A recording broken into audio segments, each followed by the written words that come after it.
Hey, I'm TheLoopyAlchemist, and welcome back to Let's Play Skyrim.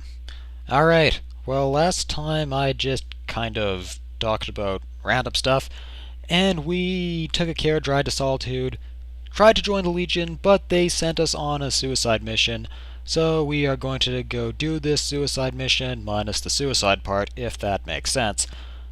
Alright, you got that? Good. Now, today's question that I'm going to start doing a today's question thing, but what would you do in a dragon attack? I would go try to hide in a basement, or, I don't know, start shooting fireballs at it.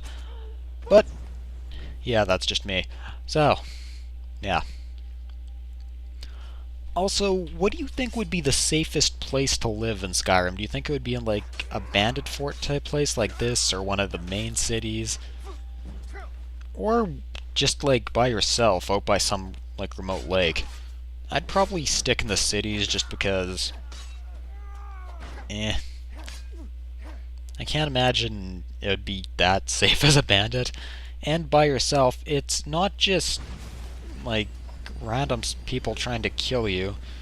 The wildlife in Skyrim's pretty dangerous. Like, up until you get to a certain level, bears and wild lions, or tigers, or I don't know, whatever they are. I think they're like mountain lions, but I need to double check.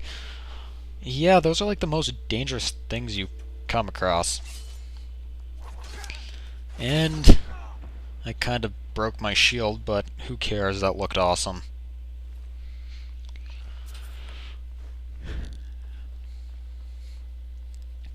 Okay. Now, I'm just going to sweep the outside of here and make sure that we've got these guys all taken care of before we actually move inside. And I'm really surprised that these bandits... I don't know, I guess I'm not surprised their tactics are kind of stupid because they're bandits. I mean, if you're really smart, you'll find something that's kind of on the fringe of legality to do, like, I don't know. And, oh, there the stairs are. Okay. Now, I wonder how easy a fort like this would be to hold, like, if you've actually got a good fighting force that knows what it's doing. I mean, the Stormcloaks, you can't expect anything. Oh, nice bow. Like, discipline from them because they're rebels and everything. And the Legion, you get the impression that they've really gone downhill over the years. I mean, it's pretty demoralized after the Great War. Overall, no shape to be fighting in. You'd think they'd try to maintain discipline as best as they can to kind of compensate for the absolute beating the Empire took, but then again, if they actually enforced it too hard, they'd probably just get even more rampant desertion. So kind of, wherever you look, there's, yeah, the Civil War in Skyrim's just kind of a mess.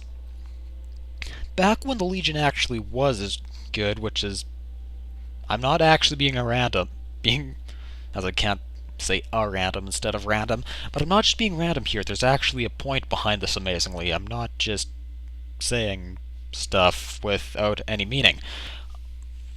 Basically, how hard would one of these forts be to hold? Because I'm almost wondering, and yes, this ties you into Akvir. So, Septemia and Ionith, with Septemia being on the coast of Akvir and Ionith being right in the center. Well, not right in the center of the continent, but inland at any rate. They built a road in between them and a string of forts. Now, during the one winter, the Tzaki, or Chaki again, I don't know the pronunciation, they end up seizing all those forts, which ends up basically breaking all contact, excluding this kind of telepathic thing that the mages can do to communicate. I'm almost wondering, did they just kind of pound their way in? Like, break down the walls with siege engines? Or did they sneak their way in? Because we don't really get too many reports of the Tazeki just using brute force. Well, other than, of course, some of the set-piece battles, and that one bit where they're just under savage assault at Septemia at the end, and then the fleets manage to drive them off, and you know how the story goes by now. I'm kind of leaning towards just more commando teams because it's kind of more efficient. There's not going to be survivors, so there's really no point in doing anything big, showy, and spectacular to really scare the bejesus out of the Imperial invaders. And also, we end up seeing the Tazeki using tactics like that when they send a bunch of ambassadors into Iona, which try to assassinate Uriel Septim V. Also, I guess another thing, like, I've really been thinking about Akvir lately, but I guess kind of a question. Do you think that anything Akvir is just completely invincible, or that Tamriel can kind of meet them blow for blow? Because we do see some invasions being fought off. The only really big one is the third Akvir invasion, I believe, where it kind of ravages Morrowind and parts of Skyrim. Like, Windhelm was sacked, I think, but don't quote me on that. You know, the one that ends up forming the Ebonheart Pact for the Elder Scrolls Online in between Blackmarsh, Morrowind, and Skyrim.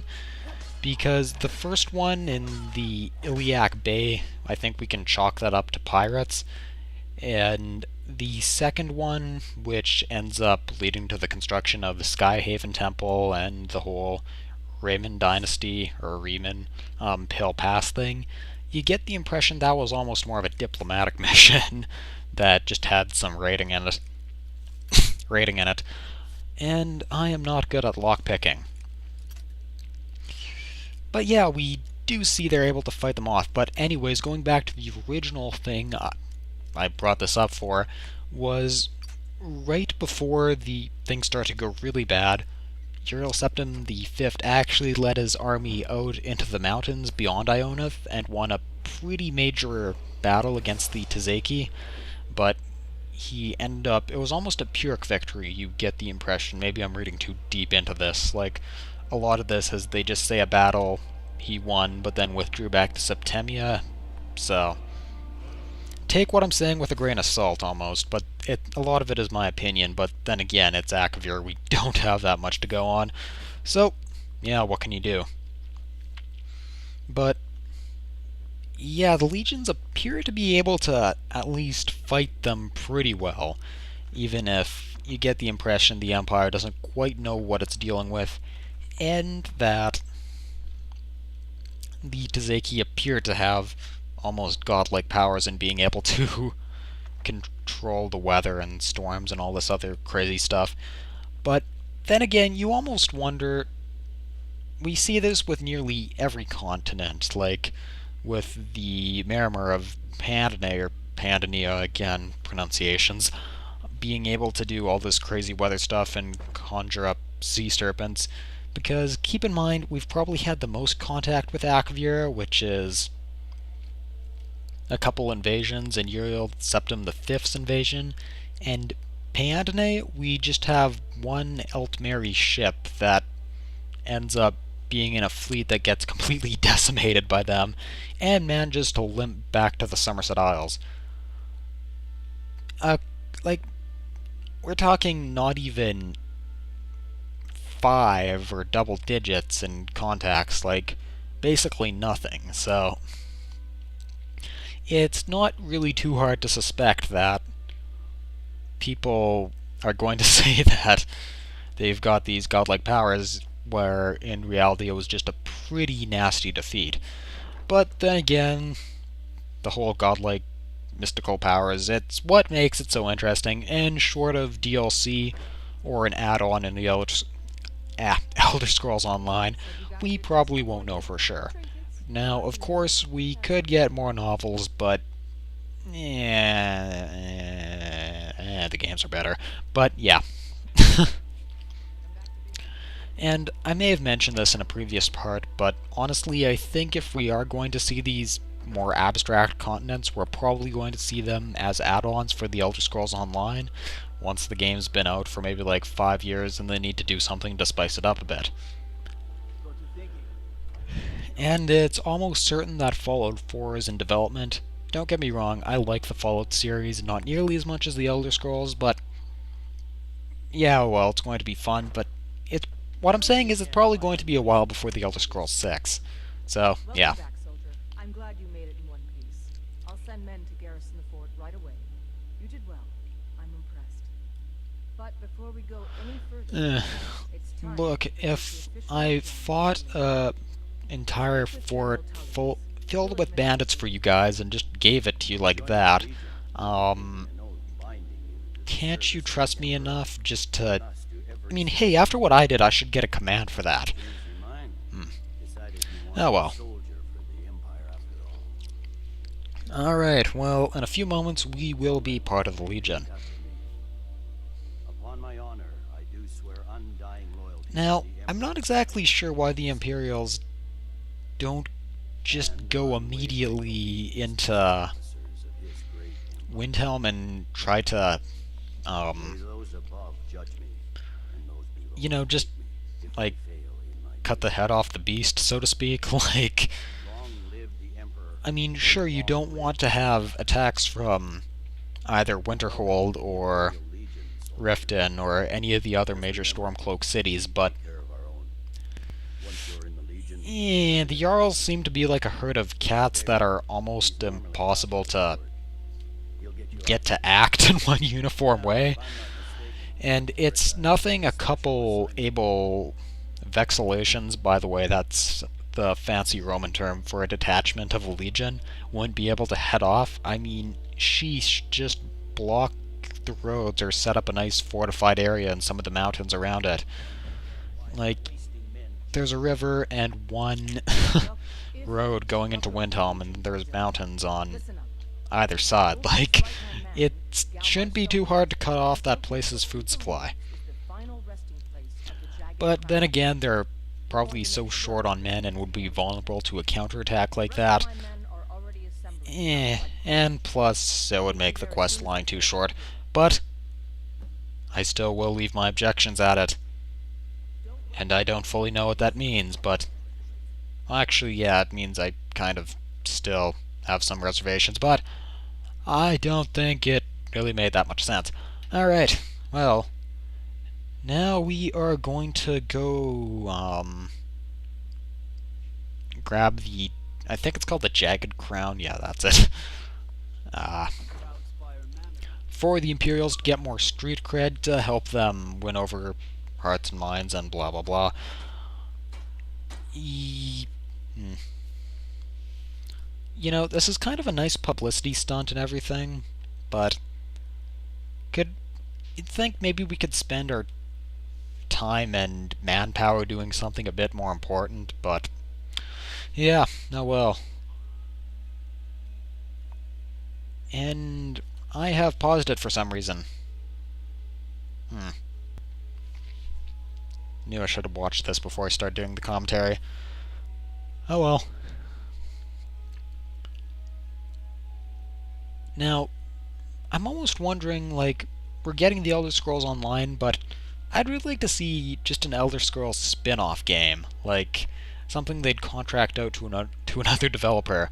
Like Battlespire or Redguard, which just sold terribly and, to be brutally honest, just aren't very good games. Like, cool setting, cool artwork, definitely potential there, but when it gets down to it, just aren't that fun to play. Now, granted, a lot of that comes from it just being a monumental pain to get them to actually run properly, and also awkward controls and limited technology, but yeah.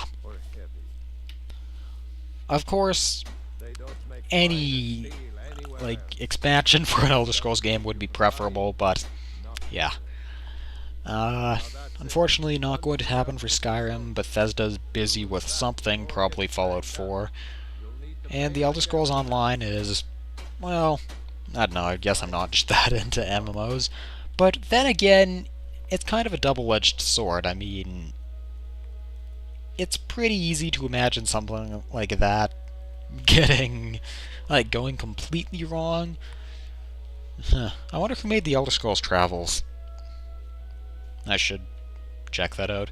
And by the way, I've actually tried to find ROMs of them, but it's pretty much impossible because I don't think anyone has coded an N-Gage emulator, and honestly, why would anyone?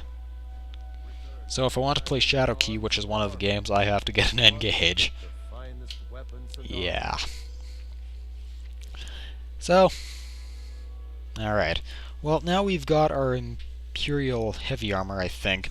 So we are just going to sell a lot of stuff because, well, honestly, we just don't need any more.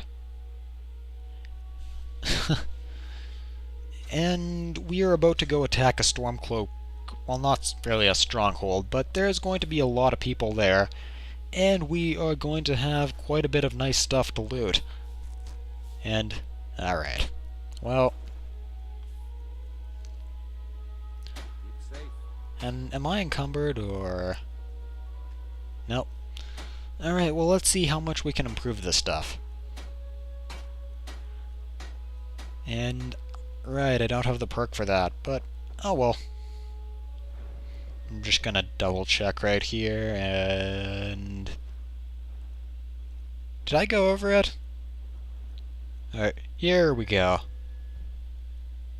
Yeah. Alright. Well, oh well, we'll get it eventually.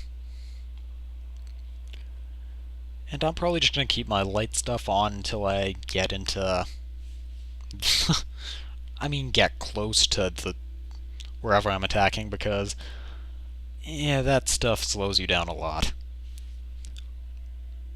Until you get like that one perk at level 80 something, where it doesn't even count for weight on you. I've got that in my one good file. It's the best thing ever. And yeah. Wow, the sky looks nice over there. And you know what? I'm just going to put it on right now. I mean... Yeah, do I want to put the helmet on right now? And... Just gonna unfavorite that stuff. You know, I know that you can, like, have stuff... Yeah, that looks awesome. Pretty much hotkeyed with the D-pad, but... Yeah, honestly, I just found that kind of annoying and cumbersome. Alright, well, I'm TheLoopyAlchemist. Thank you so much for watching, and I'll see you next time.